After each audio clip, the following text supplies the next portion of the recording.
Hello everyone, তোমরা সবাই কেমন আছো? আমি মানালি। আজ সকাল সকাল চান করলাম কারণ আজ শনিবার। আর আমাদের এখানে রোড রাস্তার পাশেই শনি বাবার মন্দির আছে। আর সেখানেই আমি উপোস করেছি, তার জন্য বাজার থেকে শুধু মিষ্টি কিনে এনেছি। তো যাই হোক, রাতে খিচুড়ি ভোগের আয়োজন করা হয়েছিল, তাই আমি সবজি কাটার জন্য যাচ্ছি। আর আজকে সূর্যি মামা রোদটাও দিয়েছে, বিকেল 5টা বেজে যায়, তবুও রোদ কমার নাম নেই। তোমাদের সঙ্গে কথা বলতে বলতে আমি চলে এলাম।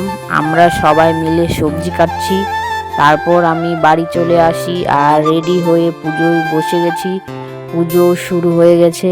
পুজো শেষ হতে প্রায় 1.5-2 ঘন্টা লেগেছে। এরপর সবাইকে খিচুড়ি ভোগ বিতরণ করা হবে।